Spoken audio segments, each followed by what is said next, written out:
राधे राधे महाराज जी। महाराज जी, जीवात्मा का परम सुख क्या है? परमात्मा। हम अपने अंशी से मिल जाए तो परम सुख हो जाए। उन्हीं को परमानंद कहते हैं, उन्हीं को ब्रह्मानंद कहते हैं, उन्हीं को भगवदानंद कहते हैं, उन्हीं को ज्ञानानंद कहते हैं, उन्हीं को प्रेमानंद कहते हैं। जैसे छोटा सा बच्चा बिछुड़ गया अपनी माँ की गोद में पहुंच जाए, उसे विश्राम मिल जाता है, ऐसे ही जब जीव भगवान को प्राप्त होता है तो उसका परमानंद की अनुभूति होती है। बिना भगवान के भटकना ही भटकना है। न जाने कितने जन्म हम भटक चुके, न जाने कितनों को अपना अपना माना, पर कोई हमारे साथ नहीं है। इस जन्म भी कोई साथ नहीं जाएगा। मानो अभी शरीर छूट जाए तो कौन साथ है नहीं, पर गोविंद साथ है। अगर हम भगवान को अपना मानकर नाम जप करते, भगवान की आराधना करते, तो हमें अनुभव होता है कि हमारे भगवान हमारे साथ हैं, तो हम उनके अंश हैं। तो जैसे लहर तरंग में अलग दिखाई देती और जहां वायु हटी तो समुद्र हो गई, ऐसे ही मायाकृत शरीर में हम करने के कारण हम स्त्री पुरुष तरंग हो गए, और ये भाव हटा सोई परमानंद भगवत स्वरूप हो गया, क्योंकि हम भगवत स्वरूप ही हैं। हमारा जो जीव स्वरूप कहा जाता है, देह भाव के कारण उसे जीव कहा जाता है, नहीं तो भगवान का अंश वो भगवत स्वरूप ही है।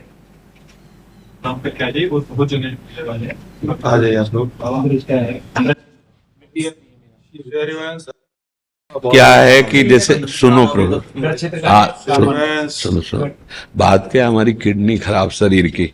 अब जैसे हम बैठे हैं ना, पूरा बोझा उस पे, अब कल डायलिसिस हुआ है, अब ये जितनी जल्दी निपट जाए फिर हम लेट जाएं जाके, तो हमें पावर। अब शरीर की किडनी फेल हो, फिर उस आदमी की दशा सोचो। बोलना है और पानी अभी प्यास लग रही है, देंगे कभी इतना?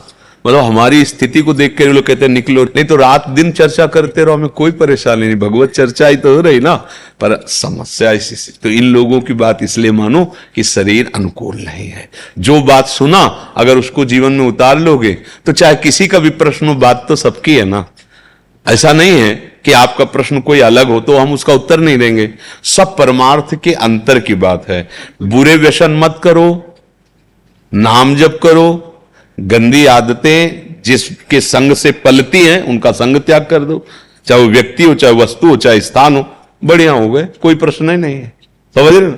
राधा राधा। अगर कभी फिर और कुछ जानकारी करनी, किसी और दिन आ जाओ। शरीर अस्वस्थता के कारण इनकी बात आपको माननी है, क्योंकि देखो 250-300 लोग खड़े हैं। अब ये 2-3 बैच ऐसे होंगे, फिर 200-250 लोग खड़े खड़े दर्शन। तो अब जैसे आपको तो इतना समय मिल गया और उनको प्रणाम भी नहीं करने देते। 250 है ना, अगर 1-1 मिनट है तो 250 मिनट लगे। चलिए चलिए, तो हमें बुरा लगता है। हमें लगता है कि एक को तो 20 मिनट 30 मिनट और एक को प्रणाम भी नहीं, पर हम करें तो क्या करें, शरीर अस्वस्थ है। जब वो ऐसे निकलते हैं ना तो लगता है 1 मिनट तो खड़े होकर देख लें, बात कर ले, तो उनको 1 घंटा से लाइन में खड़े रहेंगे। इसलिए आप लोग क्षमा करो, जब तना समय मिल जाए और सौभाग्य समझो, और जब तक मिल जाए, फेल किडनी है, कभी भी ट्रांसफर हो सकता है। इसके लिए जितना मिल गया सौभाग्य समझो और उसका मनन करो, तो उतने में कल्याण हो जाएगा। ऐसा